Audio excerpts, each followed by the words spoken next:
So, good evening, dear students.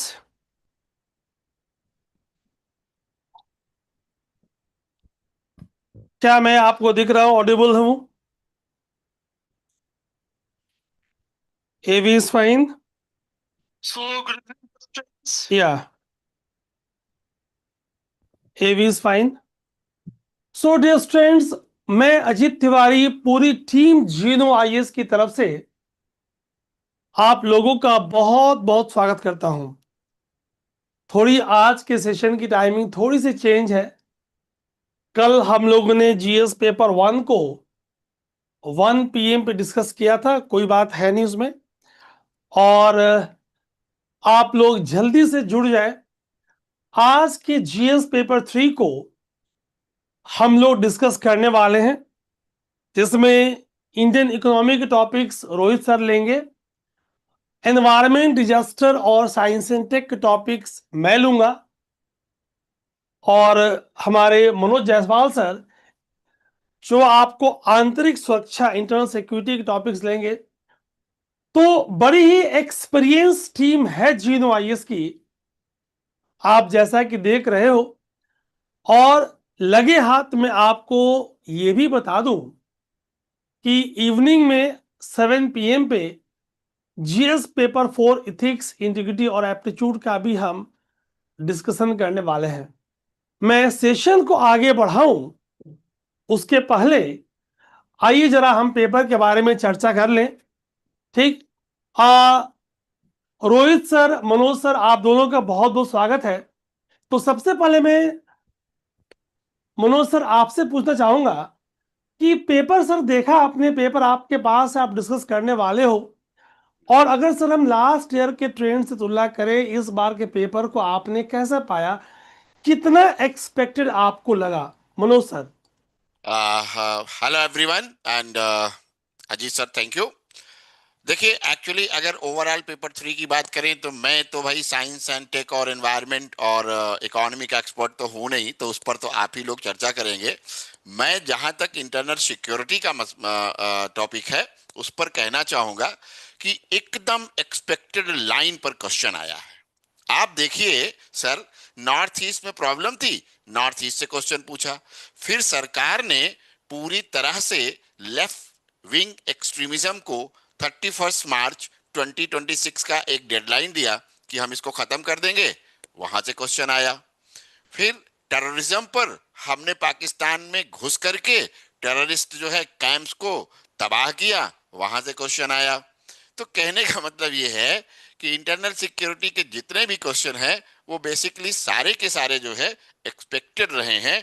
और आपको तो पता ही है कि कुल 4 क्वेश्चन ऐसे हैं जो आंतरिक सुरक्षा से, और एक जो है वो ऐसे कह लीजिए कि वो अंतरराष्ट्रीय मसला है, मैरीटाइम सिक्योरिटी वाला जो क्वेश्चन पूछा गया। उस पर भी चूंकि कई बार चर्चा हुई है अंतरराष्ट्रीय मंचों पर कि मैरीटाइम सिक्योरिटी को कैसे सुनिश्चित किया जाए, how to ensure maritime security. And India actually, especially India has taken several steps to ensure maritime security. That is why that question is also there in the question paper. So, uh, मेरे हिसाब से, जैसे कल मैंने paper 2 के लिए कहा था थोड़ा सा डिफिकल्टी लेवल है, मॉडरेट काइंड ऑफ पेपर था, लेकिन ये इंटरनल सिक्योरिटी की जहां तक बात है बहुत आसान सवाल है, सीधे एकदम आराम से छात्र इसका उत्तर लिख सके होंगे। I hope so. Thank you Ajit sir. बिल्कुल सर, बहुत अच्छा बताया आपने। तो मेरे प्यारे विद्यार्थियों, थोड़े समय के बाद मनोज सर वापस आएंगे और आपसे क्वेश्चन का प्रॉपर डिस्कशन और उसके डायमेंशंस को समझाएंगे। मैं रोहित सर से जुड़ना चाहूंगा। रोहित सर हमारे बड़े ही यंग, एनर्जेटिक, तो अगर हम यूथ की बात करें तो आप उनके चेहरे मोहरे पर न जाइएगा, है ना। एक कहावत है कि good things comes in small package. तो रोहित सर बड़े ही होनहार, और शायद आप बिलीव न करें, जिन लोगों ने सर की क्लासेस करी हैं, कैसे क्वेश्चंस रोहित सर के नोट से सीधे आए हैं। अगर मैं ये बात अपने लिए कहूँ, मनोज सर के लिए कहूँ, तो ये कोई बात है नहीं, क्योंकि हम इतने साल से पढ़ा रहे, 18-20 साल से पढ़ा रहे हैं। तो क्वेश्चंस के नोट से आना, हमारा एक्सपेक्टेड क्वेश्चंस का आना, ये हमारी कोई अचीवमेंट नहीं है। लेकिन रोहित सर चूंकि यंग है, एनर्जेटिक है, एग्जाम को समझते हैं, और सबसे बड़ी बात, ये आप लोगों के एज ए बड़े भाई, आपको जो ये वन टू वन मेंटरशिप करते हैं गाइस, उसका तो मैं बिल्कुल, जो बच्चों से मेरे पास फीडबैक आया है, उसमें बिल्कुल ही, बहुत ही, नहीं बोलते हैं कि काफ़ी कायल हो गया हूँ। तो ज़्यादा मैं समय नहीं लूंगा, बिकॉज आपकी एक्साइटमेंट मैं समझ पा रहा हूँ। तो Rohit sir, over to you. मैं चाहूंगा कि एक बार आप क्वेश्चन का ब्रीफ करके मिस कैसा रहा, और चूंकि आपको कहीं निकलना भी है अर्जेंटली, बहुत समय निकाल के आप आए, उसके लिए बहुत धन्यवाद। तो आप सर पेपर को भी, डिस्कशन को भी कंटिन्यू कर लीजिएगा। Over to ji, you Rohit sir. Thank you very much sir. Thank you sir, Ajit sir. अभी मैं आप सबको बता दूं कि बड़ा सरप्राइजिंगली है, अगर आप सभी लोगों ने पिछले 5 to 6 ईयर के इंडियन इकोनॉमिक्स की, अगर आप लोगों ने प्रीवियस ईयर क्वेश्चन देखा होगा और सिलेबस को अगर आपने देखा होगा, तो जाहिर सी बात है यूपीएससी ने कुछ इस बार अलग नहीं किया है। हाँ, ये बात सत्य है कि इस बार के कुछ प्रश्न करंट अफेयर आधारित थे, जैसे ह्यूमन डेवलपमेंट इंडेक्स का डेटा जारी हुआ और उसी पर आधारित क्वेश्चंस आपको यूपीएससी मेंस के तौर पर पूछा। वहीं पर हम फार्मर की बात करें तो फार्मर से रिलेटेड भी यूपीएससी ने प्रश्न पूछा है। फूड प्रोसेसिंग की बात करें या फिर हम बात करें प्रोडक्शन से रिलेटेड, तो ये अक्सर यूपीएससी का सिलेबस भी है और इसी सिलेबस पर आधारित यूपीएससी ने प्रश्न पूछा है बार बार। तो बहुत अलग नहीं। अगर अपने लास्ट के 5 ईयर के, अगर आपने 6 ईयर के प्रश्न अगर आप लोगों ने सॉल्व किया होगा, तो मैं 100% गारंटी के साथ कर सकता हूं कि आप 100% ये क्वेश्चंस करके आए होंगे। मैं उदाहरण के साथ मैं आपको दिखाऊंगा कि इस बार के जो प्रश्न पूछे। पहला जो प्रश्न है यूपीएससी के, आपको बता दूं कि टोटल मिला करके 85, इट मींस दैट 95 मार्क्स के क्वेश्चंस यूपीएससी ने पूछा है।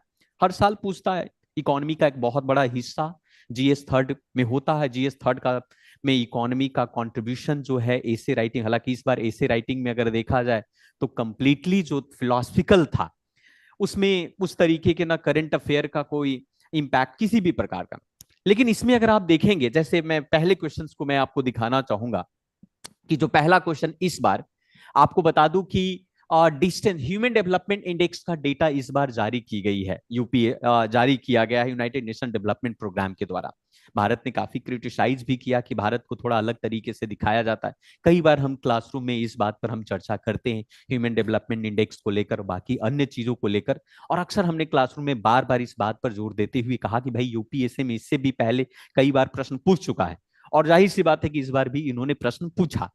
तो ह्यूमन डेवलपमेंट इंडेक्स, और सिंपल सी बातें हैं कि प्रश्न सॉल्व करने का जो तरीका है, हम अक्सर क्लासरूम में आंसर राइटिंग के दौरान में अक्सर हम लोग बताते हैं, और कई सालों का जो मेरा अनुभव रहा है मेंस का, यूपीएससी का, तो उसके आधार पर भी हम लोगों ने बताया। क्वेश्चन कहता है distinguish between human development index and inequality adjusted human development index, यानी यहां पर डिफरेंस पूछा है कि भाई ह्यूमन डेवलपमेंट इंडेक्स और इनइक्वालिटी के बीच का डिफरेंस क्या हुआ। आप प्रश्न के अकॉर्डिंग जाए, जैसा क्वेश्चन कहता है उसी के अकॉर्डिंग आप इंट्रोडक्शन बनाए। जैसे मानो आपको गाइड बुक की तरह बता रहा हो कि आप मुझे ह्यूमन डेवलपमेंट इंडेक्स को डिफाइन कर दो, और फिर दूसरा जो कीवर्ड उसमें यूज किया गया है inequality adjusted human development index, क्योंकि भारत में इसको लेकर काफी चर्चा हो रही थी कि जो भारत का जो रैंक है, जो भारत के रैंक दिखाए जा रहे हैं, वो सही रैंक नहीं है। वास्तविक रूप से भारत में तो इनइक्वालिटी है, लेकिन इनइक्वालिटी के साथ ह्यूमन डेवलपमेंट इंडेक्स को किस तरीके से समझ सकते हैं,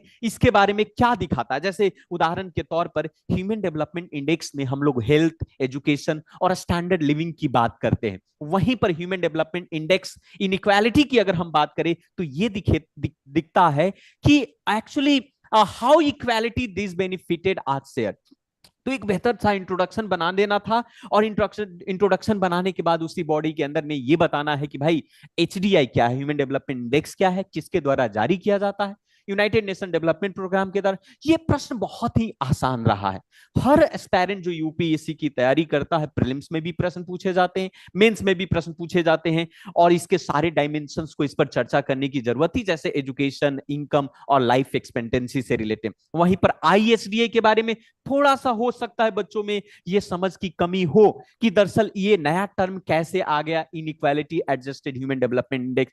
तो सिंपल सी बात है कि कीवर्ड से भी आप अंदाजा लगा सकते थे कि दरअसल जो इनइक्वालिटी के बारे में बात कर रहा है कि भारत जैसे देशों में हेल्थ में इनइक्वालिटी कितना है, एजुकेशन में इनइक्वालिटी कितना है, इनकम में कितना है, किस प्रकार से प्राइवेट लोगों का कंट्रीब्यूशन है, किस प्रकार से आपको तो वो चीजों को दिखाना है। और उदाहरण के तौर पर इंडिया के कॉन्टेक्स्ट में यह बता देना था कि भारत में एचडीआई 2023 के अकॉर्डिंग अगर हम बात करें तो भारत का रैंक 134 था, हालांकि इस बार 132 रहा। इनइक्वालिटी के बारे में थोड़ा कास्ट के बेसिस के आधार पर देश में असमानता है, जेंडर के बेस के आधार पर असमानता है, रिलीजन के बेस के आधार पर असमानता है, इनकम के बेस के आधार पर असमानता है। उस असमानता को भी इस आंसर में दिखाने की जरूरत है कि क्या वास्तविक में भारत के साथ नाइंसाफी होती है ह्यूमन डेवलपमेंट इंडेक्स को लेकर।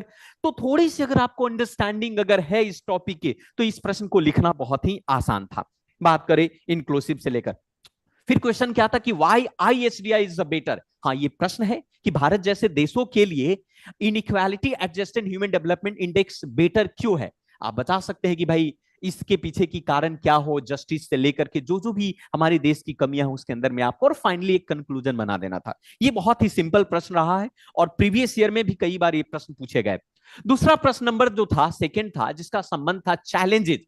अब आपको बता दूं कि इंडियन इकोनॉमी में अक्सर मैं मेंस के क्लासेस में अक्सर बताया करता हूं कि भाई 3-4 चीजों पर ध्यान देने की आवश्यकता है।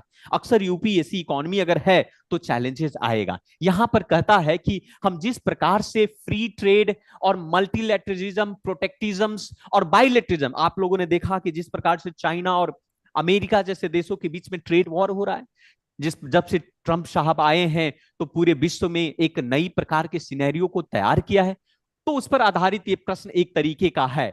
तो ये कहता है कि भाई किस प्रकार से ग्लोबल इकोनॉमी जो है मल्टीलैटरल, आपका से लैटरल से लेकर के किस जो डब्ल्यूटीओ का था, जो प्रोटेक्टिज्म, बायलैटरलिज्म और रीजनल ट्रेड, उस तरीके के ब्लॉक में आपको शिफ्ट हो रहा है। और इसके पीछे कारण है नेशनलिज्म, इसका पीछे कारण है सप्लाई चेन कारण, हर देश अपने आप को बेहतर ये अपने आप को प्रूव करना चाहते हो। तो इस पर एक समझ, जियो पॉलिटिक्स है, इसमें थोड़ा सा आईआर का भी संबंध आ जाता है, हल्का सा आईआर का भी इन्फ्लुएंस है। हालांकि ये कंप्लीटली क्वेश्चन हम इसको इंडियन इकोनॉमी को ही मानेंगे। तो ये इसमें आप डिफाइन कर सकते हो। आप ये थोड़ा सा डायनेमिक प्रश्न है तो आप इंट्रोडक्शन को भी थोड़ा डायनेमिक तरीके से आप लिख सकते हैं। बाकी आप एक एक पॉइंट को आप दिखा सकते हैं, जैसे चैलेंजेस फॉर इंडिया, भारत जैसे देशों के लिए चैलेंजेस क्या है। तो भारत जैसे देशों के लिए एक्सपोर्ट और इंपैक्ट है आपका। अभी आपने भारत पर अमेरिका ने खास करके टैरिफ लगाया, तो उस एग्जाम्पल में आप देख सकते हैं कि भारत को इस टैरिफ के कारण से क्या डिस्टरबेंस होगा। भारत फार्मा, आईटी या टेक्सटाइल में बहुत बेहतर करता है, तो जिसके कारण से टैरिफ और नॉन टैरिफ जैसी समस्याएं के कारण से भारत जैसे देशों को दिक्कत होगी।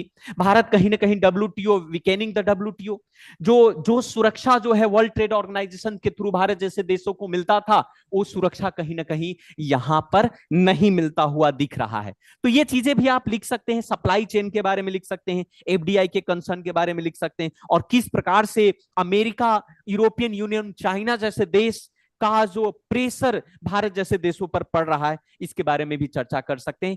और किस तरीके से चैलेंजेस के समस्या के समाधान किया जा सकता है, इसके बारे में भी कुछ पॉइंट को आप मेंशन कर सकते हैं।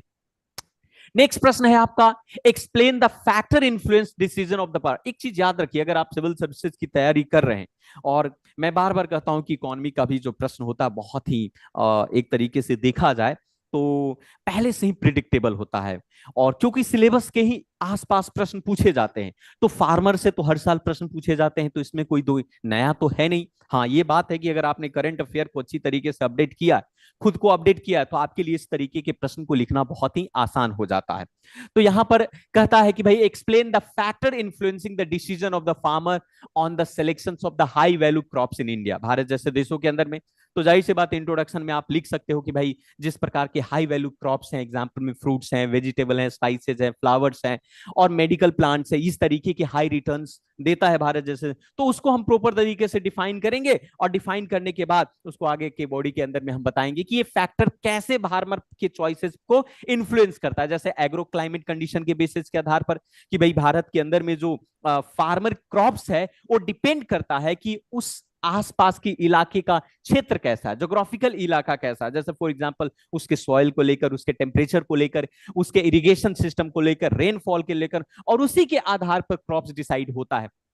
मार्केट में डिमांड प्राइस की बात करते हैं, इनपुट की बात कर सकते हैं, गवर्नमेंट पॉलिसीज की बात कर सकते हैं, रिस्क परसेप्शन की बात कर सकते हैं, इंफ्रास्ट्रक्चर। ये जो मेन पॉइंट हैं जो आपके क्लासरूम में एक ग्रेवी के तौर पर बनाया गया है, उसी पॉइंट को इसमें लिखना। यूनिवर्सल होता है, 60% जो है सेम टू सेम यूनिवर्सल होता है, कुछ अलग करने की जरूरत नहीं। और मैं मानता हूं कि अगर आपने अच्छी तरीके से प्रैक्टिस किया होगा तो इन सारे पॉइंट्स को आपने लिखा होगा और लास्ट में चीजों को आपको कंक्लूड कर देना है। नेक्स्ट प्रश्न पूछा था 4th नंबर का सप्लाई चेन मैनेजमेंट से, ये भी सिलेबस का पार्ट है आपका, अक्सर पूछा जाता है सप्लाई चेन मैनेजमेंट से प्रश्न पूछा जाता है आपका। तो भारत में एग्रीकल्चर कमोडिटी के सप्लाई मैनेजमेंट, तो आप उसको डिफाइन कीजिए कि भारत में जो एग्रीकल्चर का क्या कंट्रीब्यूशन है। आप सबको पता होगा कि जीडीपी का 18% एग्रीकल्चर में कंट्रीब्यूशन है, और ये किस तरीके से वर्कर्स के लिए कहीं ना कहीं सप्लाई चेन का काम 45% जो भारत की जनसंख्या इस पर डिपेंड करती है। और भारत की ये जो फार्मर की जो इनकम है ये कहीं ना कहीं लॉजिस्टिक कमजोर होने के कारण से या फिर इंटरमीडिएटरी के कारण से किसानों को बहुत ज्यादा हानि होता है। तो उसकी स्थिति को बेहतर कैसे किया जाए इस सप्लाई चेन के माध्यम से, और उस सप्लाई चेन मैनेजमेंट के बारे में थोड़ा सा आप उसको डिफाइन कर दे और बता दे। और फिर जो स्कोप है एसीएम का जो एग्रीकल्चर का, उसके बारे में आप बता सकते हैं कि भाई production to consumption linkage, integration with the technology, global market access, allied activity, और उसके बाद सिग्निफिकेंस, और फिर वही कंक्लूजन आप दे दो, तो कोई अलग नहीं करना था। ये थोड़ा सा आपके लिए फिजिकल 11th नंबर का जो प्रश्न है फिजिकल हेल्थ इंडेक्स से रिलेटेड। अब ये प्रश्न है स्वास्थ्य को लेकर के, इस बार थोड़ा ये करंट अफेयर बेसिस पर है, फिजिकल पॉलिसी पर इसका क्या असर पड़ेगा, है ना। 15 मार्क्स के क्वेश्चन दिए गए, तो हो सकता है इसमें आपको थोड़ी सी दिक्कत हो सकती है, आपको अगर ऐसा लगे। लेकिन फिर भी आप फिजिकल पॉलिसी के बारे में आप जानते हैं, सरकार की खर्चे के बारे में जानते हैं, सरकार का क्या कॉन्ट्रीब्यूशन है हेल्थ के क्षेत्र में, उसके पास आपके पास डेटा होगा। उस डेटा को भी आप समराइज करके और पैटर्न बना करके अगर आप इसको प्रेजेंट करेंगे तो भी आप इस प्रश्न को लिखने में सफल हो जाएंगे, क्योंकि एग्जामिनर कहीं ना कहीं वो आपके माइंड सेट को चेक करता है कि वास्तविक रूप से क्या प्रश्न के अनुरूप आप सोच पाते हैं या नहीं, क्या आपकी जो थिंकिंग है, आपका थॉट है, क्या हमारे प्रश्न के अकॉर्डिंग आपको आंसर करने में सक्षम हो पाते नहीं। यही बातें इसके अंदर में कहने वाली थी। तो फिजिकल हेल्थ इंडेक्स में ये बात कहता है कि भाई आज भारत देश के अंदर में कितना प्रतिशत खर्च होता है और किस तरीके से, यही सारी बातें इसके अंदर में, और सरकार क्या क्या कर रही है एफएचआई को लेकर के, रेवेन्यू एफिशिएंसी क्या है, एक्सपेंडिचर क्वालिटी क्या है, डेप्थ मैनेजमेंट क्या है, फिजिकल डेफिसिट ट्रेंड क्या है, ये सारी चीजें इसके अंदर में आप मेंशन कर सकते हैं।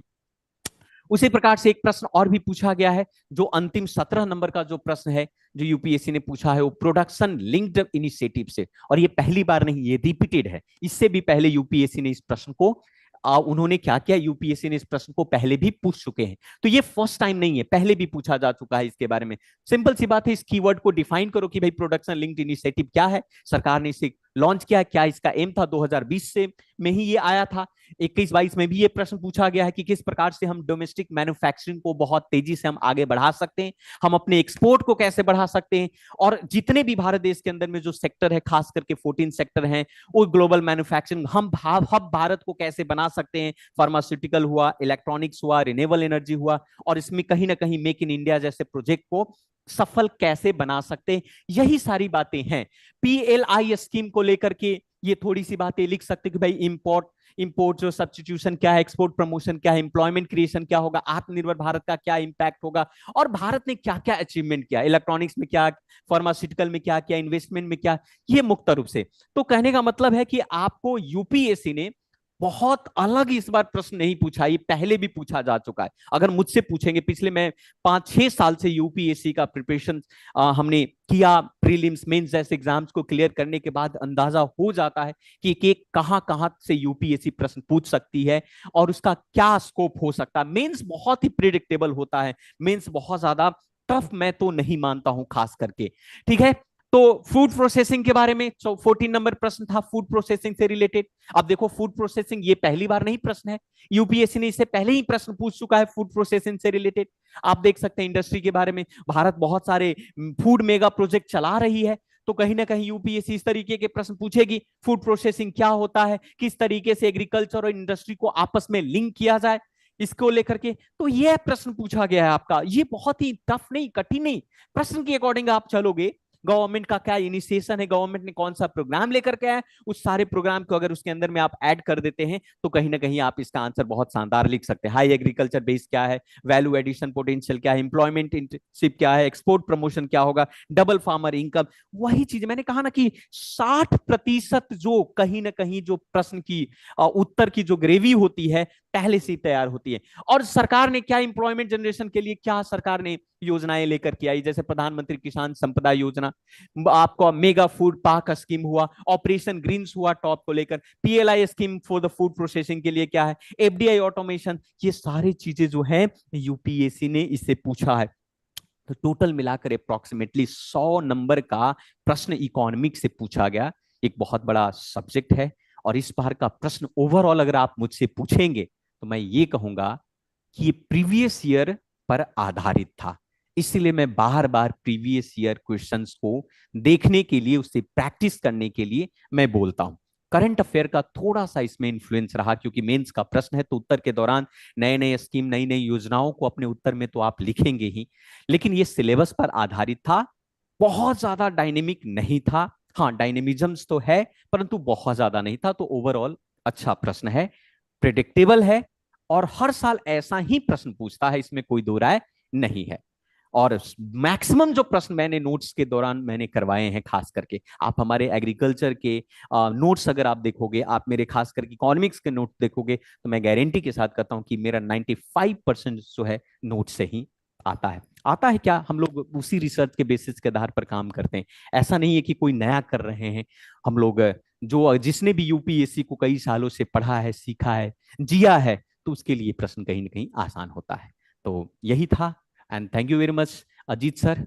ओवरऑल अगर देखा जाए तो प्रश्न जो है मॉडरेट है और प्रीवियस ईयर आधारित है, यही बात है हम यहाँ पर करें। Thank you very much to all of. बिल्कुल बिल्कुल। रोहित सर, बहुत ही कॉम्पैक्ट, क्रिस्प और टू द पॉइंट आपने फोकस डिस्कस किया। और जैसा कि सर ने बताया कि बिल्कुल जो प्रीवियस क्वेश्चंस हैं वो काफ़ी हेल्पफुल हैं, है ना। हमेशा रोहित सर ये होता है कि अगर आप जितना प्रीलिम्स का सिलेबस डिफाइन नहीं है और जितना सिलेबस कॉम्पैक्ट होता है ना, उतने चीज़ों को प्रिडिक्ट कर पाना मुश्किल होता है जो है। राइट सर, और राइट सर। वहाँ पे जो फैकल्टीज हैं उनकी एक्सपर्टी, उनका एक्सपीरियंस काम में आता है। और जितना मेंस का सिलेबस डिफाइंड है, एक एक पॉइंट अगर आप सिलेबस को गो थ्रू करें, रोहित सर आप सहमत होंगे। बिल्कुल और बिल्कुल सर। प्रीवियस क्वेश्चन अगर 2013-14 ऑनवर्ड्स अगर आप अच्छे से उसको डिटेल तैयार करें, तो बट ऑब्वियस ये आपको डायरेक्टली और इनडायरेक्टली करंट अपडेट के साथ काफी हेल्प करता आएगा, है राइट। 2 है से ना। 3 टाइम्स राइट करने की जरूरत होता है, बहुत ज्यादा रॉकेट साइंस नहीं है। दरअसल क्या है ना कि मार्केट में जिस प्रकार की कैपिटलिज्म चल रहे हैं, बिल्कुल ब्रॉडली वे में लोगों को मैग्नीफाई करके दिखाया जाता है, तील का ताड़ बनाना इसको कहते हैं अगर मानो देखा जाए तो। लेकिन बिल्कुल बिल्कुल वास्तविक रूप से प्रीवियस ईयर पर ही आधारित है और हम लोग उसी पर सही मायने में लेक्चर प्लान का मतलब ही होता है कि यूपीएससी का क्या ट्रेंड है, करंट की क्या सिनेरियो है, और उसको मिक्स करके प्रेजेंट किया जाए, और वो ऐसा हम बिल्कुल। लोग करते हैं, वो चीजें मिला है। तो रोहित सर, जो स्टूडेंट 2026, 27, 28 में देना चाहेंगे, हम्म। उनके लिए आप संक्षेप में क्या सुझाव देना चाहेंगे। सर अगर मैं बात कहूं तो सवाल ये बहुत ही कॉम्प्लिकेटेड है और बहुत आसान है। अगर बच्चे मार्केट में नहीं भटकते हैं तो बहुत आसान है, क्योंकि कहीं ना कहीं यूपीएससी के ट्रेंड को सिर्फ अगर बच्चे फॉलो करते हैं और जिस प्रकार से हम लोग गाइड करते हैं, हमारी संस्थान गाइड करती है उस दिशा के अंदर में, तो मुझे लगता है कि ये आसान उनके लिए भी होगा। ऐसा नहीं है कि आने वाला कल कब बहुत ही कठिन होगा, कहाँ से पूछेगा, सिलेबस से बाहर नहीं पूछती है यूपीएससी। कहने वाली बातें हैं कि सिलेबस से बाहर पूछती है, नहीं पूछती है। आपका इंटेलेक्ट, आपकी माइंड, आपकी जो रेशनल माइंड इतना अधिक हो जाता है कि अगर कहीं से भी प्रश्न पूछा जाए तो आप उस प्रश्न को राइट कर सकते हैं। दरअसल यूपीएससी रट कर तो नहीं निकाला जा, हम लोग उसी दिशा में कार्य करते हैं कि आपका माइंड रेशनल हो जाए, आपका माइंड इंटेलेक्चुअल हो जाए, आपकी जो डिसीजन मेकिंग पावर हो, प्रश्न किसी भी प्रकार का हो, आप उसे टैकल करने में आप सक्षम हो जाए। हमारी ये रुचि होती है, हमारा ये कोशिश होता है कि इन बच्चों के अंदर में डेवलप किया जाए। और एक बार अगर रेशनल माइंड डेवलप हो गया, प्रश्न चाहे कहीं से भी क्यों ना आए, आप उस प्रश्न को टैकल कर पाएंगे, 100% आप कर पाएंगे। बिल्कुल। जानते रहो सर, आज हमारे साथ हमारे जो एक और, नहीं बोलते कि दिग्गज, प्रकाश उपाध्याय सर भी जुड़ने वाले थे। ओके। और लेकिन चूंकि क्या हुआ कि कुछ टेक्निकल ग्लिच आ गया, और ये हमारे जो जीनो आइस के फैकल्टी को इंडिया से बाहर ये घूमने की कौन सी आदत पड़ गई है। तो इस समय सर इंडिया से बाहर घूम रहे हैं, और बाहर से हमसे कनेक्ट नहीं कर पाए हमारे प्रकाश उपाध्याय सर। तो अभी मैं सर का कमेंट देख रहा हूँ, sir is feeling very excited to see us. लेकिन प्रकाश उपाध्याय सर, अगर आप इंडिया में होते तो जाहिर सी बात है हम आपके इनसाइट्स डिजास्टर में, और जो आपका हेलो। फेवरेट क्वेश्चन है ग्राउंड वाटर वाला, हमारे प्रकाश उपाध्याय सर को इस ग्राउंड वाटर डिप्रेशन से बड़ा प्यार है।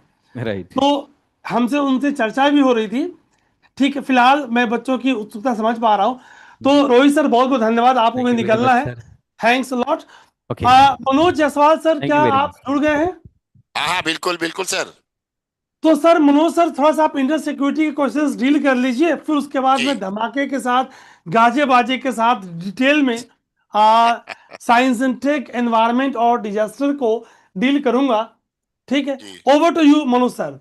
Okay sir, thank you and welcome again dear students. और आप सबको पता है कि मैं जो डिस्कशन करने चल रहा हूँ वो इंटरनेट सिक्योरिटी के क्वेश्चंस हैं। तो इंटरनेट सिक्योरिटी के क्वेश्चंस आपको मिलते हैं। सबसे पहली बात जो है, क्या कहते हैं, यहां से बस आ गया ये सवाल। ठीक है, terrorism is a global scourge. How has it manifested in India? Elaborate with contemporary examples. What are the countermeasures adopted by the state? अब ये क्वेश्चन इंडिया के किसी भी स्टूडेंट को लिखने में कोई समस्या है ही नहीं। क्यों नहीं है? तो भाई ये एक वैश्विक प्रॉब्लम है, इंटरनेशनल ग्लोबल प्रॉब्लम है, और ये इंडिया में कैसे आई ये हम सभी जानते हैं। तो आप बता सकते हैं कि टेररिज्म जो है इंडिया में शुरू करेंगे तो सीधे कहेंगे कि भैया सबसे ज्यादा जो इंडिया में इसकी शुरुआत होती है वो होती है क्रॉस बॉर्डर टेररिज्म से, और जिसने हमारे आपके देश के कुछ कोनों में जो है इंटरनल, क्या कहते हैं, सिक्योरिटी चैलेंजेस भी पैदा किए। ठीक है, खालिस्तान, फिर उसके बाद जो है आपका जम्मू कश्मीर का मुद्दा। ठीक, तो यहां से आप अपना उत्तर को शुरू कर सकते हैं। शुरू किया होगा आप सभी ने, and I am very sure you would have written a very good answer, because you people are having a very good knowledge about the terrorism, terrorist activities and the laws and other steps taken by the government of India. तो जैसे ही आप इसको पढ़ेंगे, फिर contemporary examples देने की बात कर रहा है, तो भैया कंटेम्प्रेरी एग्जाम्पल्स आप टेररिस्ट अटैक के दे दीजिएगा। तो आपने पुलवामा का भी दिया होगा, हो सकता है कुछ ने उरी का भी दिया हो, कम से कम 2-3 तो दिया ही होगा, एयर स्ट्राइक, सर्जिकल स्ट्राइक, और फिर इसको घुस करके मारने वाला, ये सब जो है इससे रिलेटेड जो टेररिस्ट जो है एक्टिविटीज इंडिया में हुई होंगी, उनको आपने जरूर जो है एग्जाम्पल के साथ बताया होगा। And I am very happy to see the questions like this कि अच्छा, सभी छात्रों को बड़ा आनंद आया होगा इसको लिखने में। और उसके बाद आप जो है काउंटर टेररिज्म के लिए, तो हम जानते हैं सभी लोग कि इंडिया जो है अभी रिसेंटली, या यूं कहें कि वर्तमान सरकार जो है वो टेररिज्म के लिए जीरो टॉलरेंस पर काम कर रही है। और जीरो टॉलरेंस पर काम करते हुए अब आप बता दीजिए कि क्या क्या स्टेप्स टेके हैं हमारे। तो हमारा एनआईए कैसे इसमें रोल प्ले करता है, फिर आप बता देते हैं कि जो है क्या कहते हैं हमारा सिक्योरिटी फोर्सेस कैसे इसमें रोल प्ले करती हैं, बॉर्डर को हम कैसे सील करते हैं, है ना। और फिर ये भी बता दें कि भाई ज्यादा जो प्रॉब्लम है वो बांग्लादेश बॉर्डर और पाकिस्तान बॉर्डर से है, थोड़ा बहुत म्यांमार से है, और थोड़ा बहुत नेपाल से भी कई बार इन्फिल्ट्रेशन होता है। तो ये सारी चीज आपने बताई होंगी, and I am very sure कि आपने इन सबको बताते हुए फिर बताया होगा कि हमने क्या क्या किया है ना।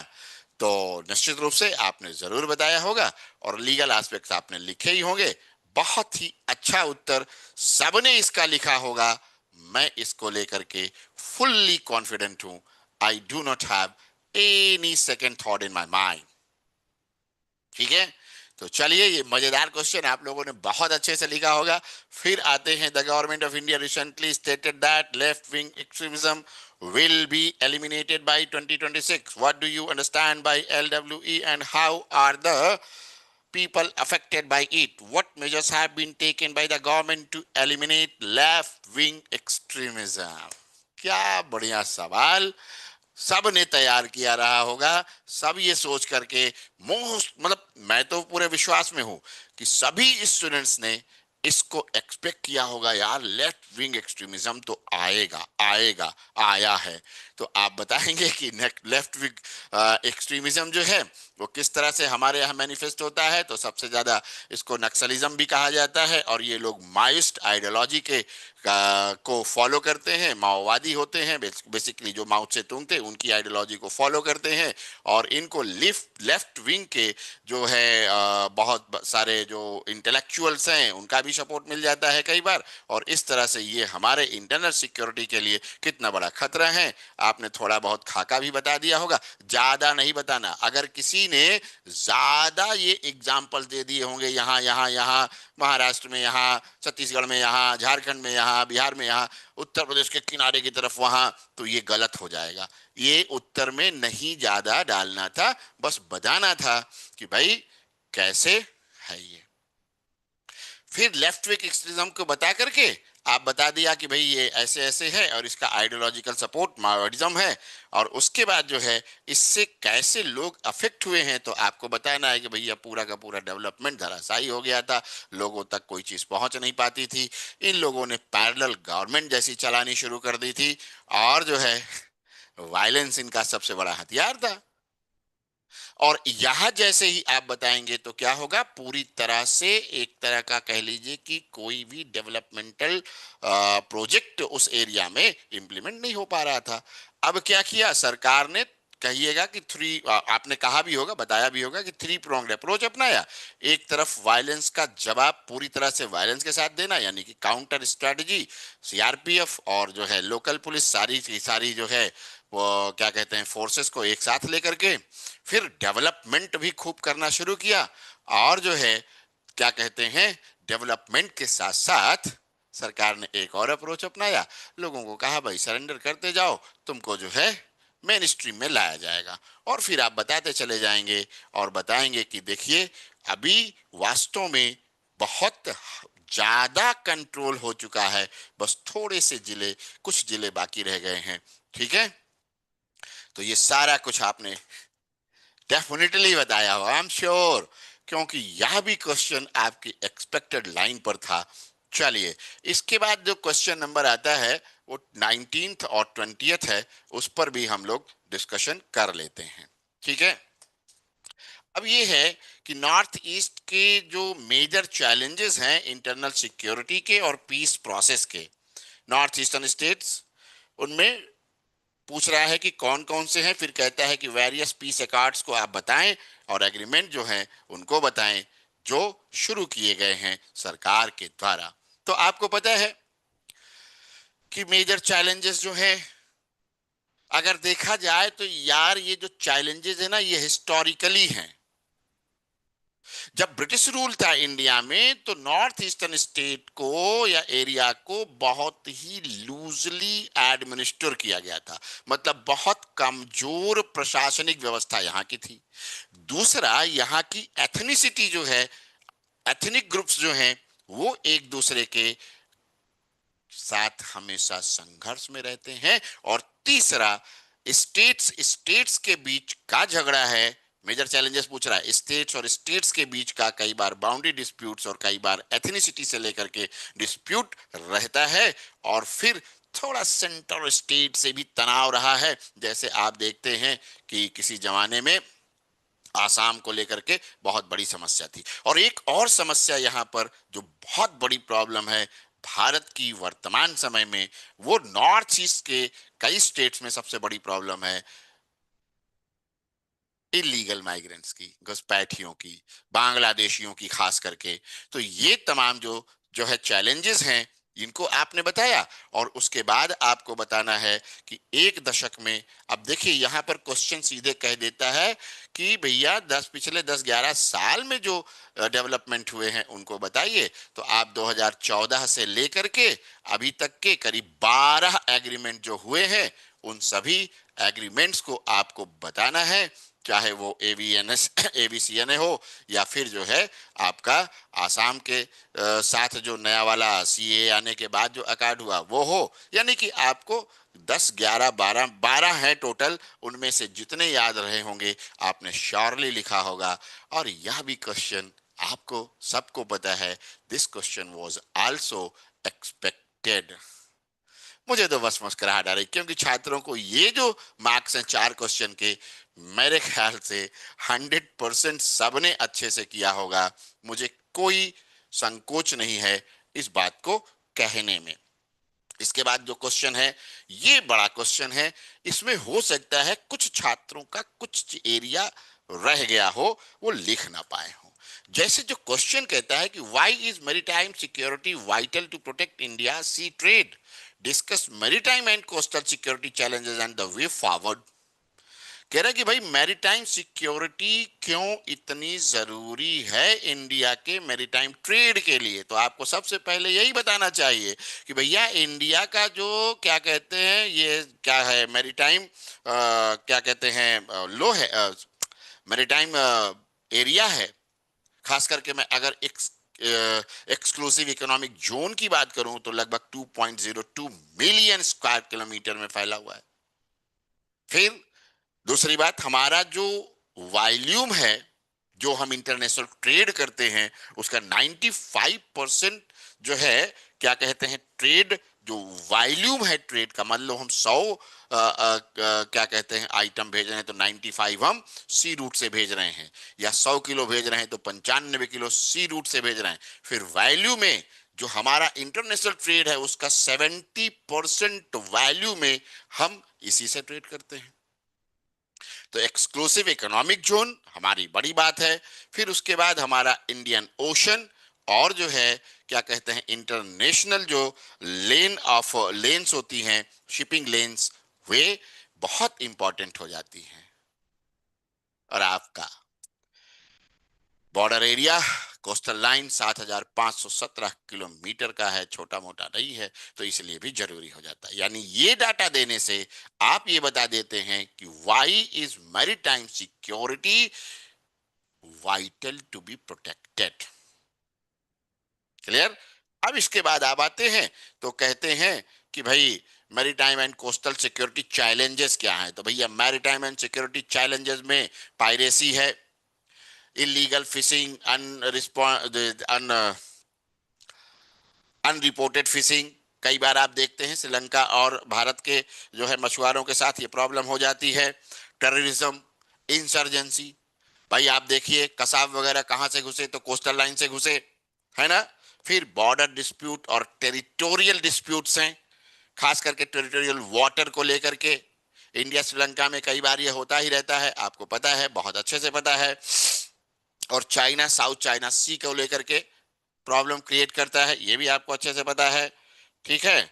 फिर मैरीटाइम टेररिज्म, पोर्ट वगैरह, हमारे इंपॉर्टेंट वेसल्स वगैरह, या हमारा जो इंफ्रास्ट्रक्चर है कोस्टल एरियाज में, उसको डैमेज कर सकते हैं, ये है। साइबर सिक्योरिटी का चैलेंज भी है, तो वहीं स्मगलिंग का भी चैलेंज है, नारकोटिक्स वगैरह का, बहुत सारा जो है इधर से ही आता है। तो सरकार क्या कर रही है, तो सरकार ने सागर शुरू किया, है ना, security and growth for all in the region, SAGAR. फिर उसके बाद सरकार ने प्रोजेक्ट मौसम भी शुरू किया, मैरीटाइम सिक्योरिटी के लिए, फिर उसके बाद इंडियन ओशन रिम एसोसिएशन हिंद महासागर के लिए, फिर उसके बाद इंडियन ओशन नेवल जो है सिंपोजियम भी चलाया जा रहा है, जिससे कि हमारी सिक्योरिटी अच्छी हो सके। तो अब कहता है, आपका क्वेश्चन इतना आपने बता दिया, अब आगे क्या कहता है कि भाई इसका वे फॉरवर्ड भी बताइए। तो वे फॉरवर्ड क्या है? हमको सबसे पहले अपना रीजनल मैरीटाइम सिक्योरिटी को बिल्कुल सिक्योर करना चाहिए। सबसे पहली बात आपको यही बतानी चाहिए थी, और आपने बताई भी होगी, आई एम श्योर, क्योंकि ये भी एक्सपेक्टेड लाइन पर क्वेश्चन था। फिर मल्टी डिसिप्लिनरी अप्रोच अपनाना चाहिए, मल्टी डिसिप्लिनरी एडवाइजरी जो है एजेंसी शुरू करनी चाहिए, इंफॉर्मेशन एक्सचेंज होने चाहिए, मींस जितने भी नेटिव देश हैं उनके साथ close coordination for the information sharing होना चाहिए, टाइज बढ़िया होनी चाहिए, और सबसे बड़ा रोल अगर हम देखें तो आसियान का होता है। आसियान को कई जो अदर ऑर्गेनाइजेशंस हैं उनके साथ मिलकर के भी काम करना चाहिए। ये भी सलाह आपको देनी चाहिए, लाइक बिम्स्टेक के साथ मिलकर के काम करे, सार्क के साथ मिलकर के काम करे। तो क्या होगा कि मैरीटाइम सिक्योरिटी के फील्ड में अगर ये लोग ऐसा करते हैं तो बेहतर होगा। और एक last but not the least, technological advancement भी बहुत जरूरी है। ये भी आपने लिख दिया होगा, बम बम हो गया होगा, बहुत अच्छे मार्क्स आएंगे, है ना? गुड। चलिए, तो अजीत सर, ये चारों प्रश्नों पर यही हमारा जो है डिस्कशन था।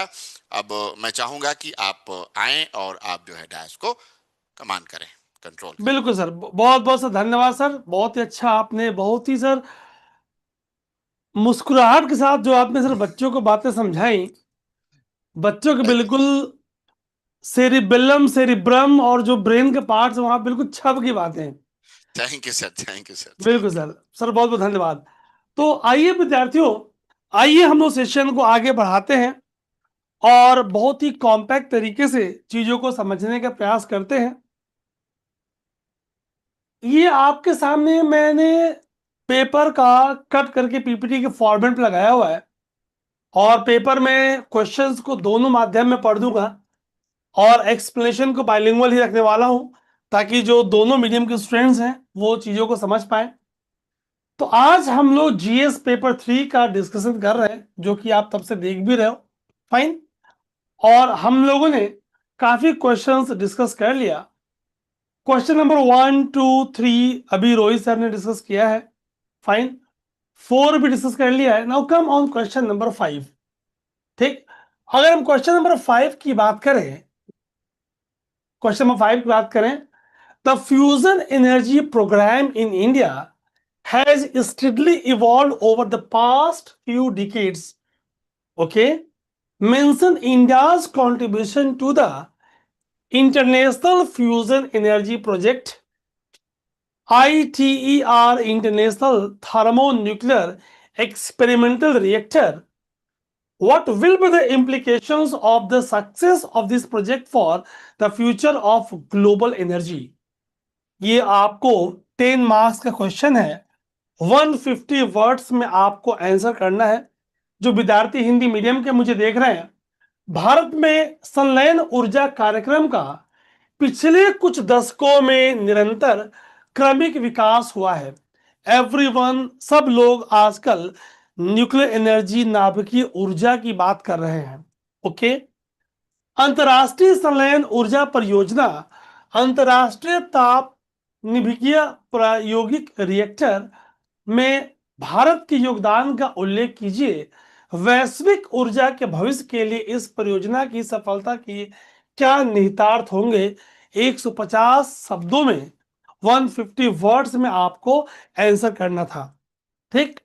तो आप एक बार क्वेश्चन को देख लीजिए और फिर हम लोग इसके आंसर पे आते हैं। बिल्कुल मैंने आपके लिए बहुत ही कॉम्पैक्ट, टू द पॉइंट, क्योंकि कल वाली क्लास में कुछ बच्चों का था कि सर अगर स्क्रीन पे कुछ पॉइंट्स हमें दिख जाते तो शायद हम थोड़ा और कनेक्ट कर पाते। तो आपकी, चूंकि ऑलवेज हम आपके फीडबैक्स लेते रहते हैं, तो ये क्वेश्चंस की बात आपसे हो रही थी, the fusion energy programs in India. Okay. इस क्वेश्चन को अगर आप देखें 150 वर्ड्स में कॉम्पैक्ट आंसर करने का प्रयास करें तो आप इंट्रो के पार्ट पे जाएंगे, फिर सेकेंड पार्ट इंडिया के कंट्रीब्यूशन को आप बॉडी में मेंशन करेंगे, सिग्निफिकेंस ऑफ फ्यूजन एनर्जी की बात करेंगे और फाइनली आप इसे कंक्लूड कर देंगे। देखिए मैंने कॉम्पैक्ट करके आपको दिया हुआ है। फ्यूजन एनर्जी मैं बहुत साइंटिफिक नहीं कर रहा भाई, अगर हम सन की बात करें, सोलर एनर्जी की बात करें, तो हाइड्रोजन हाइड्रोजन का फ्यूजन, हीलियम की formation, the process that powers the sun offers the promise of abundant, safe and carbon free energy। Nuclear हमारा फ्यूचर एनर्जी है। ठीक, अगर हम आईटीआर की बात करें, the international thermo nuclear experimental reactor in the France is the world largest collaborative scientific project to demonstrate its feasibility. क्या India ने आईटीआर को ज्वाइन किया है? Yes, in 2005 as a full partner, signaling its long-term commitment to clean energy transition। तो बहुत ही compact में हमने इसके इंट्रो को कंक्लूड किया और फिर आगे बढ़ेंगे, उसके हम बॉडी पार्ट पे आएंगे। अगर इंडिया की बात करें तो India contributes about 9% of ITER cost. ध्यान सुनिएगा। ठीक, अगर हम टेक्नोलॉजिकल की बात करें, so through the Institute for Plasma Research India has delivered क्या क्या? World's largest cryostat housing ITER super conducting magnet, cooling water systems in vessel shielding blocks, power supplies, diagnostic and control system. ध्यान सुनिएगा, बहुत ही compact करेंगे हम। अगर expertise की बात करें, from domestic projects like steady state superconducting, tokamak SST-1, और अगर हम सिग्निफिकेंस की बात करें तो भाई अगर फ्यूजन एनर्जी की बात करें तो एक तरफ ये क्लाइमेट फ्रेंडली है, no green house gas emission, long live radio active waste जैसे कि फ्यूजन में होती है। एनर्जी सिक्योरिटी की बात करें, because our target is to reduce dependence on fossil fuel energy। Technological spin off की बात करें, advances in super conductors, robotics, AI and material science. और अगर जियो पॉलिटिकल इंपैक्ट की बात करें, but obvious could shift energy Jio politics away from fossil fuel dominated regimes. अभी आप देख रहे हो कैसे ऑयल और पेट्रोलियम, इंडिया के रशियन ऑयल का लेना, इसमें पूरे ग्लोबल सिनेरियो को कैसे यूएस की टैरिफ की इंप्लीमेंटेशन, एक्स्ट्रा टैरिफ का लागू होना, कैसे पूरी सिनेरियो को हलचल मचा कर रखा हुआ है। तो बट ऑब्वियस आपके पास एक फ्यूचर प्रोजेक्ट होगा।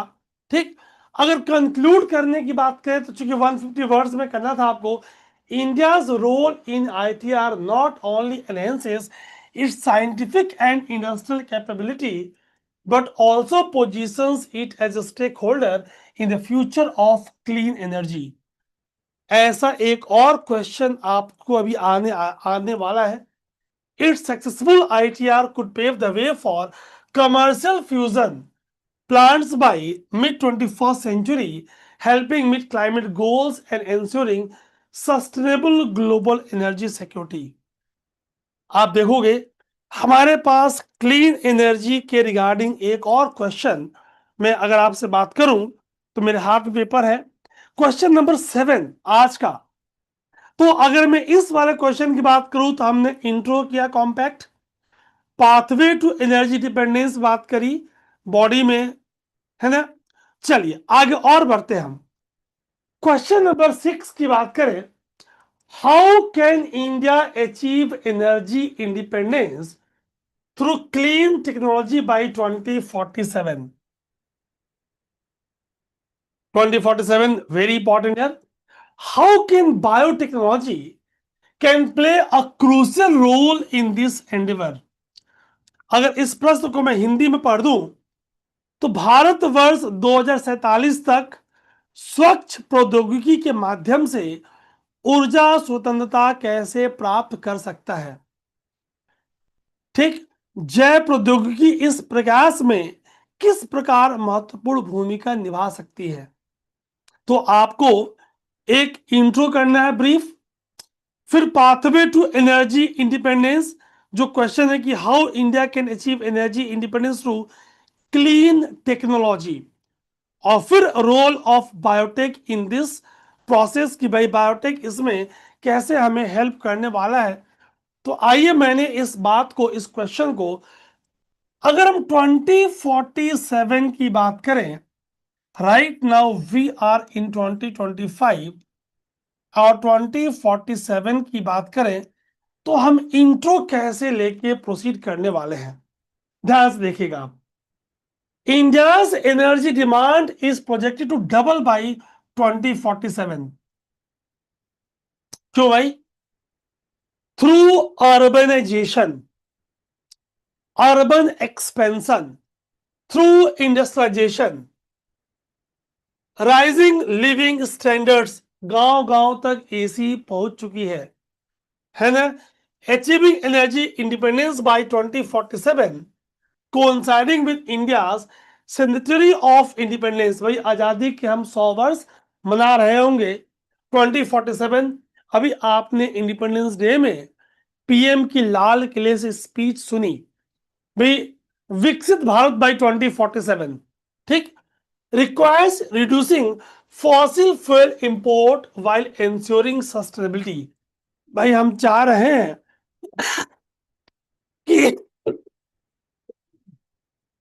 कि ज्यादा से ज्यादा हम सोलर पे, विंड पे, इंडिया का टारगेट है कि solar, wind, hydro, bio energy, इनके हम कंट्रीब्यूशन को इंक्रीज करें। ठीक, अगर हम बॉडी पार्ट पे आए, देखिए मैंने बहुत कॉम्पैक्ट दिया आपको। Renewables with world's third largest renewable capacity, भाई 180 गीगावाट इन 2025, 180 प्लस। हम टारगेट कर रहे हैं 500 gigawatt by 2030 through solar, through wind, through hydro and bio energy. We have launched green hydrogen mission, green hydrogen, the national green hydrogen mission. हम क्या चाह रहे हैं? We want to replace fossil fuels in hard to abate sectors, cutting LNGs and crude imports. Okay, और वहीं तीसरी तरफ अगर हम देखें, भाई expansion of EVs, electrification, battery swapping and 100% railway electrification. भाई पहले अगर मैं बात करूं, बचपन के हमारे टाइम में कोयले की इंजन हुआ करती थी, फिर डीजल वाली लोकोमोटिव्स आई, फिर अब हम 100% बाई 2030 हम इलेक्ट्रिफिकेशन रेलवे की बात कर रहे हैं, so that we can reduce oil demand. ठीक, वहीं पे हम स्मार्ट ग्रिड और स्टोरेज की चर्चा कर रहे हैं। AI enabled grids, lithium sodium ion batteries and pump hydro will stabilize renewable supply। That means world के हम थर्ड लार्जेस्ट रिन्यूएबल कैपेसिटी पे हैं, 180 प्लस गीगावाट इन 2025। हम 2030 तक our target is through solar, through wind, through hydro, through bio energy to achieve target of 500 gigawatt. तो इन सारी बातों की चर्चा हम यहाँ करेंगे, और फिर आएंगे क्वेश्चन के सेकेंड पार्ट में कि biotechnology, how can biotechnology can play a role in this endeavour. अगर हम बायोटेक्नोलॉजी की बात करें, एक क्वेश्चन इस पे अगला वही है, आप देख रहे हो मैं आंसर में जो पॉइंट डाल रहा हूं वो हमारा नेक्स्ट क्वेश्चन है। Carbon capture and storage, carbon sequestration, 1 point. Biofuels, generation of biofuels, आइए देखते हैं रोल ऑफ बायोटेक्नोलॉजी। तो बायोफ्यूल्स की चर्चा करेंगे हम, about the generation of biofuels, ethanol blending की चर्चा करेंगे आप, बायोगैस की चर्चा करेंगे आप, कॉम्प्रेस्ड बायोगैस की बात करेंगे, ठीक, and aerobic digestion boost the सतत स्कीम, सिंथेटिक बायोलॉजी की बात करेंगे आप, बायो हाइड्रोजन की बात करेंगे, बायोजेट की बात करेंगे, waste to energy and carbon sequestration, इन सारी बातों की चर्चा करेंगे आप।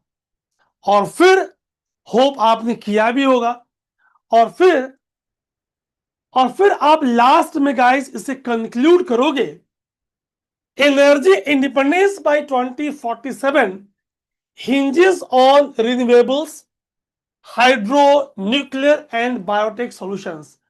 Biotechnology will play a complementary yet crucial role in biofuels, waste to energy, and carbon neutral pathways. By aligning policy, industry, and research, India can secure its energy future while leading the global clean technology revolution. इन सारी बातों की चर्चा हम करने वाले थे। Clear? तो अभी जो मैंने आपसे कार्बन कैप्चर और स्टोरेज की बात की, ठीक, वही हमारा अगला क्वेश्चन है। Come on question number 7। What is carbon capture? बिल्कुल क्लास में कई बार हमने डिस्कस किया हुआ है, डायग्राम भी ड्रॉ किया था। Carbon capture utilisation and storage, CCUS, carbon sequestration भी बोलते हो आप। What is the potential role of CCUS in tackling climate change? याद करिए, जब हम लोग क्लास कर रहे थे तो कार्बन फुटप्रिंट, कार्बन हैंडप्रिंट में हमने इस बात को डिस्कस किया था। मैं क्वेश्चन के आंसर बताने से पहले एक बार इसके हिंदी वाले क्वेश्चन के फॉर्मेट को पढ़ दे रहा हूं। कार्बन अवशोषण, कार्बन कैप्चर, उपयोग तथा भंडारण से क्या आशय है? What is carbon capture, utilisation and storage? जलवायु परिवर्तन से निपटने में CCUS की संभावित भूमिका क्या है? बट ऑब्वियस भाई, अगर हम यहां देखें तो क्या करते हैं हम? सपोज कोई थर्मल पावर प्लांट है, इंडस्ट्री है, चिमनी है। स्टेप 1, यहां से हमने थ्रू इक्विपमेंट CO2 को कैप्चर किया। We can also trap atmospheric CO2, इसे भी हम कैप्चर कर सकते हैं। स्टेप 2, इट इज कॉम्प्रेस्ड, आप इसे कॉम्प्रेस करोगे। इट इज लिक्विफाइड, याद करिए। And then step 3, it is transported, it is transported. कैसे? Through railway, through roadways,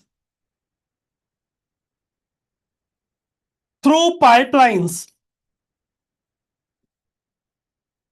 railways, roadways, pipelines, आप इसे रिलीज कर रहे हो, है ना?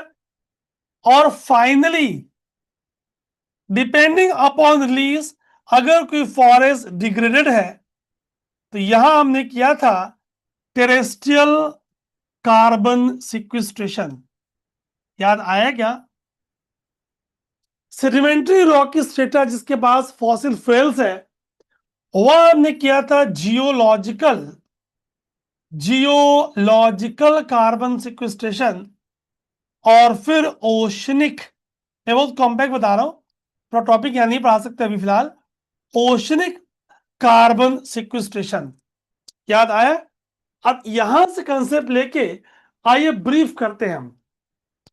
इंट्रो में आप मेंशन कर रहे हो CCUS refers to technology that captures CO2 from point sources like power plant, steel plant, cement industries, or directly from the atmosphere, ठीक, and either reuse it or store it underground.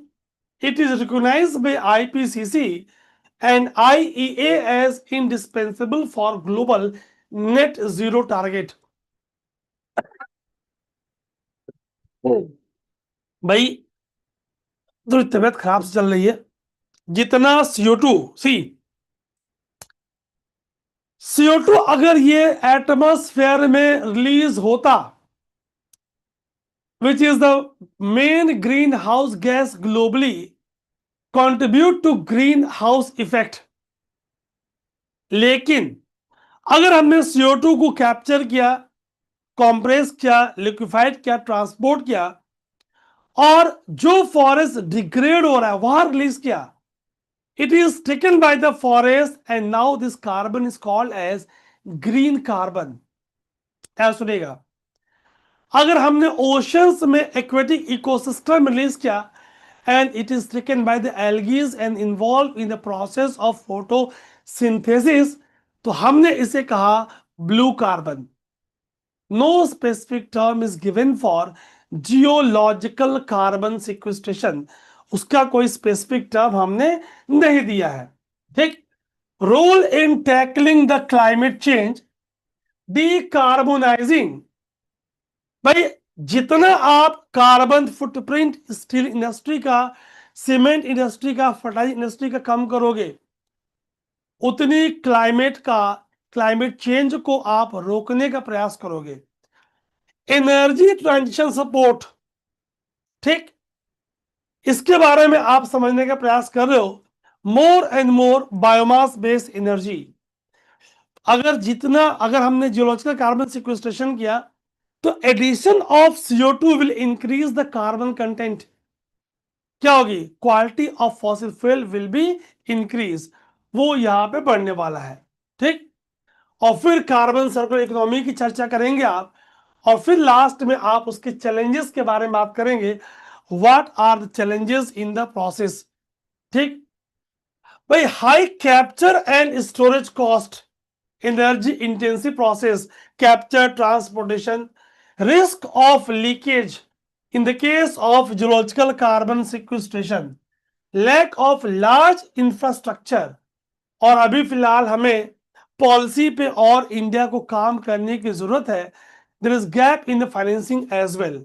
और फिर आप conclude कर दोगे कि how, अगर हम इस पे और काम करेंगे तो how we can contribute to achieving our net zero target.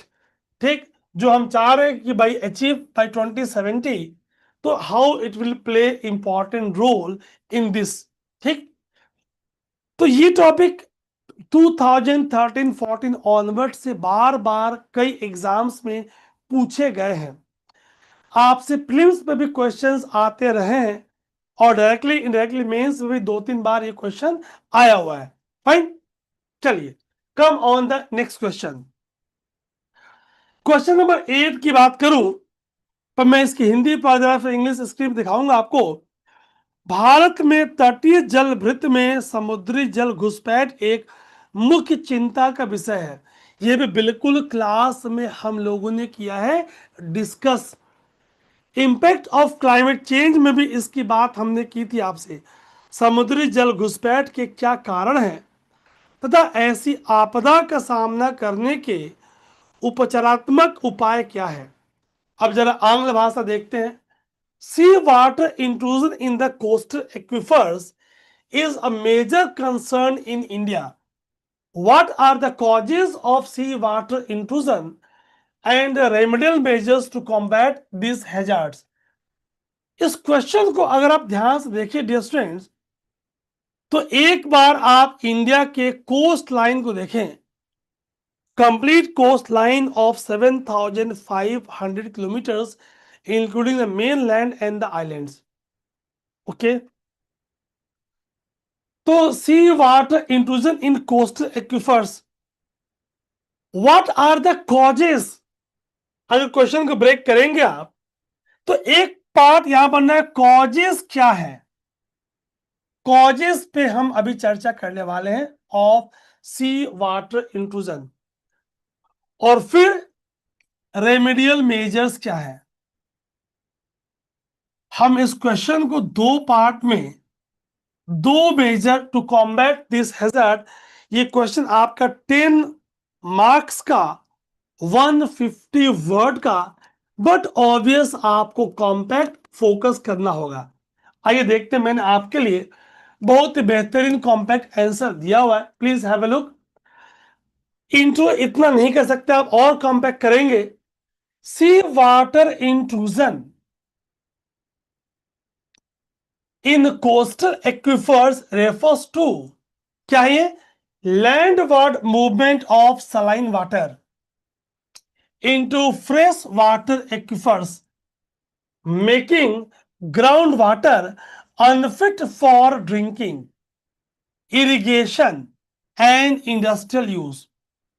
क्या हो रहा है? लैंडवर्ड मूवमेंट हो रही है सलाइन वाटर की in India, where nearly 7,500 kilometre of coast line supports dense population, agriculture, industry. Seawater intrusion has emerged as a major hydrogeological and socio-economic concern। Clear है? तो आपने कॉम्पैक्ट इंट्रो किया, इसे आप और कॉम्पैक्ट करोगे।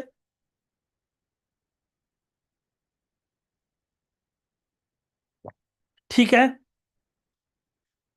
What are the causes? Causes पाएंगे हम। First, excessive ground water extraction. अभी देखना कितना लिंक्ड है। अभी हम ग्राउंड वाटर पे एक और क्वेश्चन करने वाले हैं। Over pumping of ground water, पूरे आप गैंस्ट्रिक बेल्ट में देखो आप, for irrigation in coastal Gujarat, Tamil Nadu, Andhra Pradesh and Kerala, lower the fresh water level table below sea level, creating hydraulic imbalance that allows saline water to move inland। इतना नहीं लिख पाएंगे आप, तो आप कॉम्पैक्ट, एक्सेसिव ग्राउंड वाटर और कुछ एग्जांपल्स डाल देंगे आप। Second, urbanisation and industrialisation, expanding urban centres, Chennai की बात, कोच्चि की बात, मुंबई की बात, but obvious large groundwater withdrawals, industrial units in coastal belt also, they are exerting pressure, ये भी अपना प्रेशर डाल रही है। डिक्लाइन इन रिचार्ज, क्यों? लैंड यूज चेंज, आप फॉरेस्ट को कट कर रहे हो, अर्बन स्प्रॉल कर रहे हो, आप वेटलैंड को डिस्ट्रॉय कर रहे हो, which are kidney of nature, आप मैंग्रोव को कोस्टल रीजन में डिस्ट्रॉय कर रहे हो बिकॉज ऑफ एक्सेसिव यूज, आप एग्रीकल्चर फील्ड को बढ़ा रहे हो, है ना? और दूसरी तरफ because of climate change, because of melting of glacier, but obvious this is responsible for increase in sea level। एक तरफ क्लाइमेट चेंज और सी लेवल राइज भी इंपॉर्टेंट रोल प्ले कर रहा है। Rising sea level, intensified storm surge, cyclone also increases pressure on coastal aquifers, accelerating saline intrusion। आप पूरी environment, geography, current सब कुछ लिंक कर रहे हो। You can take example of Sundarban, take example of Bhitarkanika of Orissa, आप उसके बेहतरीन एग्जाम्पल को ले सकते हो। Tectonic and geological factors, nature subsidence of land in deltaic area, Krishna Godavari basin की बात कर लें, पोरस सैंडी फॉर्मेशंस की बात करें, कोरोमंडल कोस्ट की बात करें, हाउ दिस एरियाज, कई बार आप रिवर डिस्चार्ज की बात करोगे, कावेरी, महानदी, गोदावरी के रीजन में आप डिस्चार्ज के बारे में, how this are responsible for the issue. अगर हम रेमेडियल मेजर्स, आप पार्ट वन में कॉजेस के आप मेन पॉइंट्स जो मैंने आपसे अभी डिस्कस किया है, आप उनकी चर्चा करोगे, फाइन। आप मेन पॉइंट को साथ साथ लिख भी सकते हो देखते देखते। फिर what are the remedial measures, जो क्वेश्चन का सेकेंड पार्ट है, sustainable ground water management. See, regulation of pumping बहुत ही इंपॉर्टेंट है ना? कैसे? Through aquifer mapping and community based ground water budgeting. आप देखोगे कई स्टेट में जहां इलेक्ट्रिसिटी फ्री है, वहां पे सैलिनाइजेशन की प्रॉब्लम आ गई थी even in states which are in interior, जो कोस्टल नहीं है वहां भी आपने देखा है ना। Regulation of pumping through aquifer mapping की बात हुई, encouraging crop diversification towards less water intensive crop in coastal region. भाई हम एग्रीकल्चर तो करें, खेती तो करें, लेकिन ऐसे क्रॉप्स ग्रो करें whose requirement for water is less water intensive. और क्या करें हम, आर्टिफिशियल रिचार्ज करें, फ्रेश वाटर बैरियर्स क्रिएट करें, construction of check dams, recharge pits, percolation tanks and injection wells to replenish aquifers। इसके साथ साथ आप क्या करोगे, रिस्टोरेशन करोगे, किसका, of coastal ecosystem, rain water harvesting करोगे, conjunctive use of surface and ground water. बहुत सारे पॉइंट, इतना आप नहीं लिख पाओगे, फिर भी आपके पास मेन पॉइंट्स मैंने दिया हुआ है। Restoration of coastal ecosystem, mangroves, wetlands और sand dunes act as nature barrier to sea water intrusion. For example, mangrove restoration projects in Gujarat and West Bengal, they are supporting, they are adding groundwater balance, conjunctive use of surface and groundwater, integrating करेंगे canal irrigation को, rain water harvesting को with ground water use reduce करेगा over dependence on aquifers. But obvious हमें और रास्ते उसके निकालने होंगे ताकि उसका ओवर यूज ना हो पाए। साथ साथ डीसैलिनाइजेशन एंड अल्टरनेटिव सोर्सेस, यहां से आप कुछ desalination plant in Chennai, Gujarat, Maharashtra and also policy and community participation, coastal regulation zone framework की बात करेंगे आप, तो यहां से आप पॉइंट्स निकालेंगे। और लास्ट में आप, चूंकि आपके पास वर्ड लिमिट भी है, और लास्ट में आप कंक्लूड करोगे, sea water intrusion is both an environmental and livelihood crisis in India's coastal belt, threatening agriculture, drinking water, and industrial growth. Tackling it requires a multi-pronged approach, regulating extraction, enhancing recharge, restoring ecosystem, and leveraging technology like desalination and aquifer mapping. With sea level rise expected to intensify under climate change, proactive coastal groundwater management will be crucial for water security and sustainable development. मैंने थोड़ा detail में कर दिया है, आप यहां से main points को आप पिक करके जायज बात है कंक्लूड कर लोगे आप। ठीक, अगला जो क्वेश्चन है काफी इससे लिंक्ड है, देख लो आप, हर क्वेश्चन के आंसर में पॉइंट डाल दे ताकि अगले क्वेश्चन पे मैं आ पाऊं। Question number 13,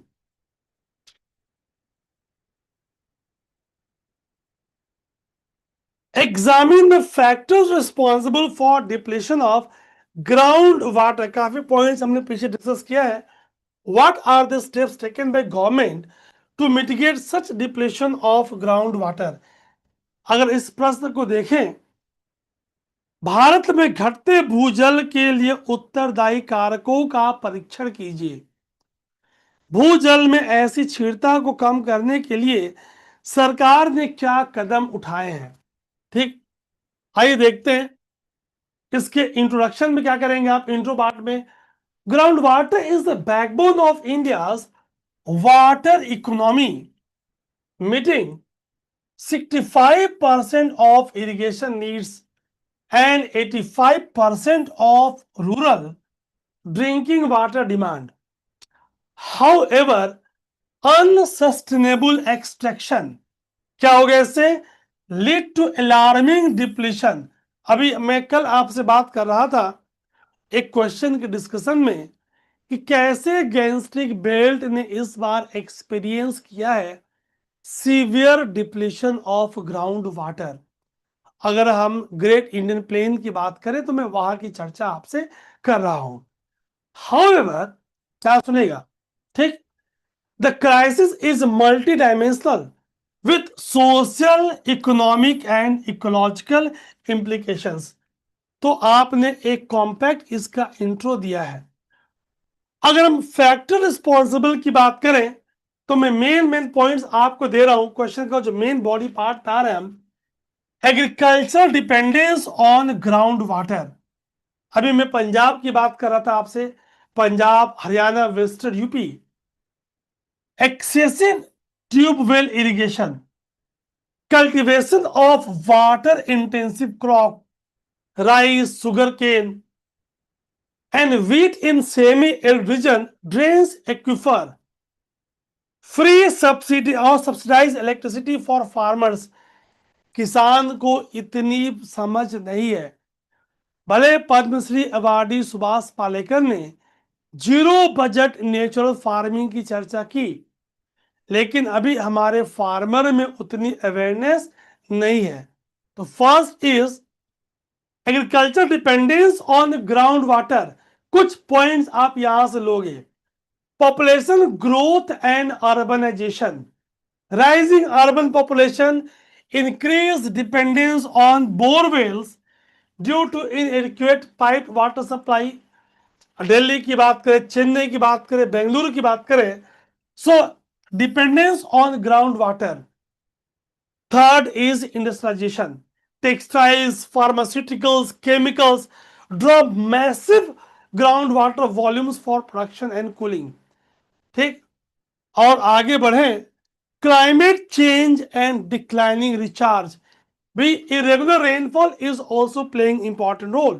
Climate change and declining recharge, reduced rainfall, irregular rainfall, increased variability। फिर अगला पॉइंट पे आएंगे, over extraction in semi arid and drought prone areas. Rajasthan की बात करें, महाराष्ट्र की बात करें, गुजरात की बात करें, कर्नाटका की बात करें, they are facing high depletion due to repeated droughts. Farmers rely on groundwater as surface water sources has dry up। जाहिर सी बात है भाई, inefficient water use practices is also a big concern। आप हेडिंग करके कुछ एग्जाम्पल डाल दोगे और फिर आपकी weak institutional and policy framework, because आपके पास वर्ड लिमिटेशन भी है। What are the steps taken by the government?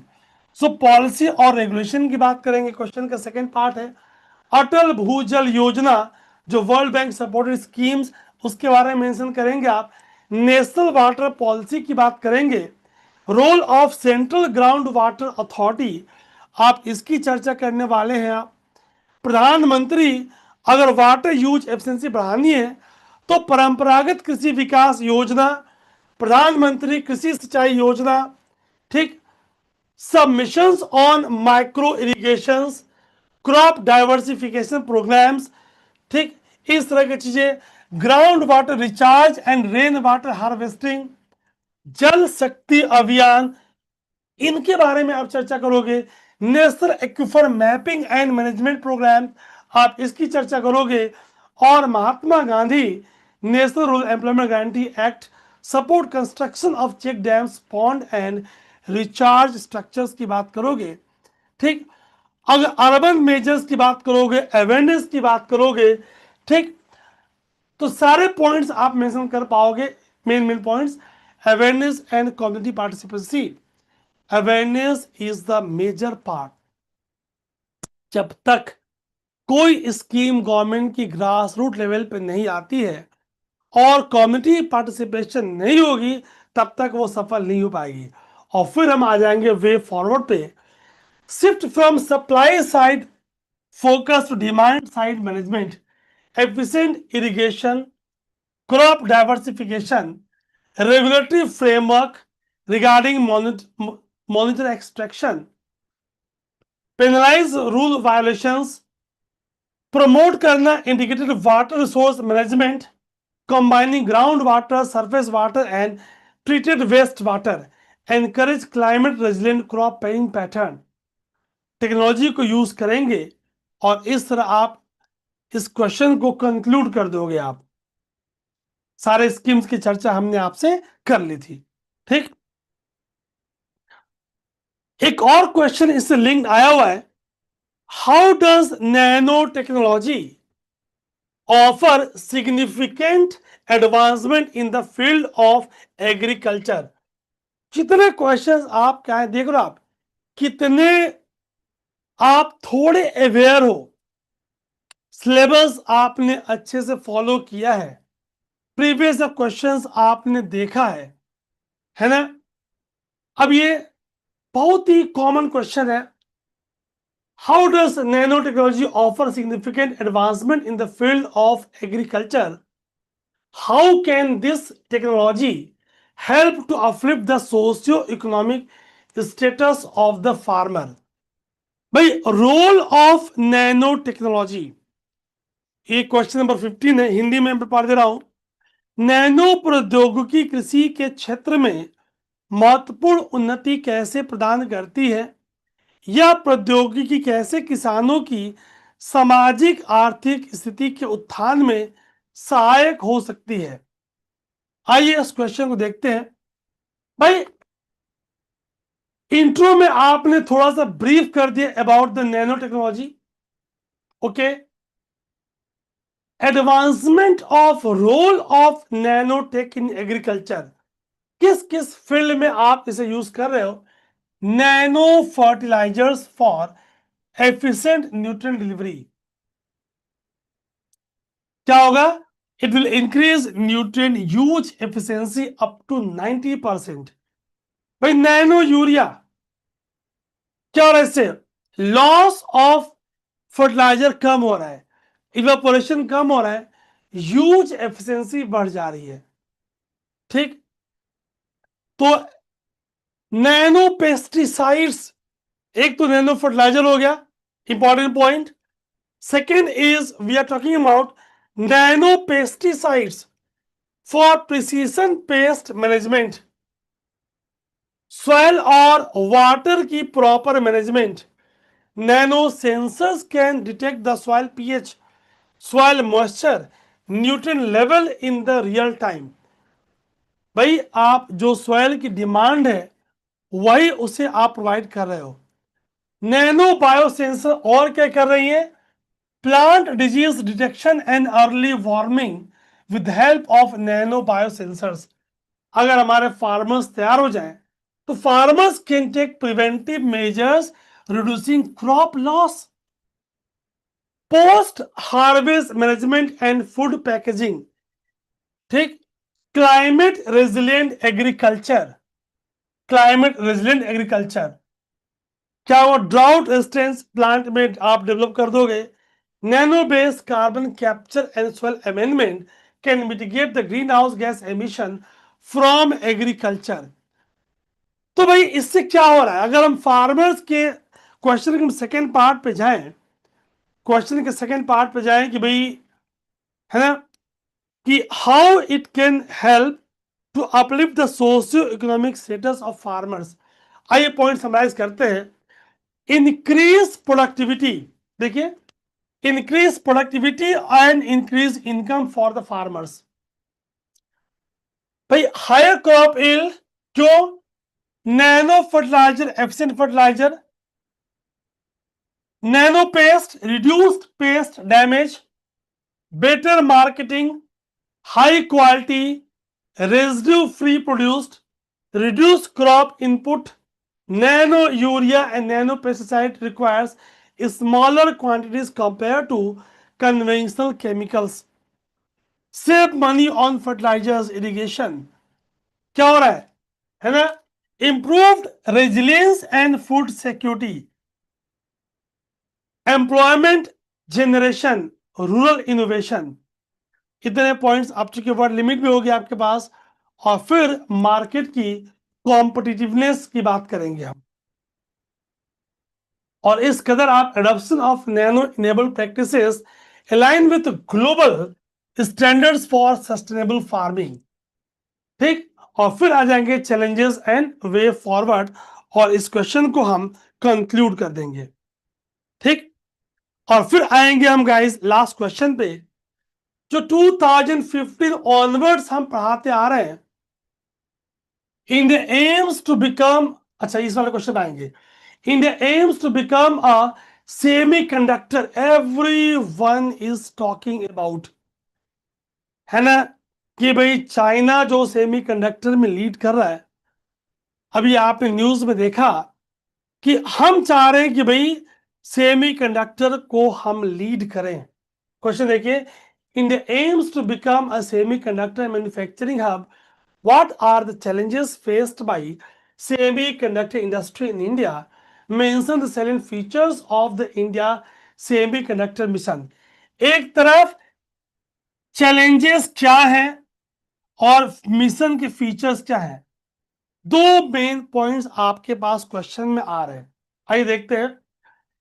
India has set an ambitious goal of becoming a global semiconductor manufacturing hub, recognizing the sector's critical role in electronics, automobiles, renewable energy, telecom and defense, जिसमें हम काफी हद तक हम China पर dependent हैं। However, despite being a large consumer of semiconductors, India's domestic production capability is negligible, leading to over 90% import dependence. To change this, government has launched the India's Semiconductor Mission under Ministry of Electronics and Information Technology in 2021 with a financial outlay of 76,000 crores. तो 2021 में India ने launch किया semiconductor mission. तो आखिर हम challenges क्या क्या, India की जो सेमीकंडक्टर इंडस्ट्री है वो क्या क्या चैलेंजेस फेस कर रही है। हाई कैपिटल इन्वेस्ट इंटेंसिटी है ना पहला पॉइंट। लैक ऑफ इकोसिस्टम, हमें इसके रिगार्डिंग एक इकोसिस्टम, टेक्नोलॉजिकल डिपेंडेंस, हम इस पर डिपेंडेंट हैं। स्किल्ड वर्क फोर्स की शॉर्टेज, मैं मेन पॉइंट्स ले रहा हूं, आप इसे एक्सपेंड कर सकते हो। ठीक, अभी भी हम फॉरेन पार्टनर्स पर डिपेंडेंट है फॉर टेक्नोलॉजी, और हमारे पास स्किल वर्कर, इंफ्रास्ट्रक्चर की इशू है, ग्लोबल कंपटीशन और जियोपॉलिटिक्स की इशू है। भाई ताइवान, साउथ कोरिया और यूएसए इसमें डोमिनेट सेक्टर में कर रहा है। India must compete for investment amid US China tech rivalry. आप देख रहे हो कैसे यूएस ने पलटी मारी है। एनवायरमेंट और रिसोर्स कंसर्न, और अगर इंडिया के मिशन की बात करें, अभी मैंने आपसे चर्चा की है कि भाई 76,000 करोड़ की पैकेज गवर्नमेंट ने अप्रूव किया है। फॉर दिस हमें फोकस करना है। ठीक, सेमीकंडक्टर के डिजाइन पे, हमें इसके टेक्नोलॉजी पे, डिजाइन लिंक इंसेंटिव स्कीम हमने लॉन्च किया है। पार्टनरशिप और कोलैबोरेशन की बात हमने अपने इस स्कीम में की है। टैलेंट डेवलपमेंट की बात की है और स्ट्रेटजिक और सिक्योरिटी गोल की चर्चा हमने की है। लॉन्ग टर्म विजन के साथ गवर्नमेंट इसमें उतरने वाली है और फिर आप इसे कंक्लूड कर दोगे। फाइन।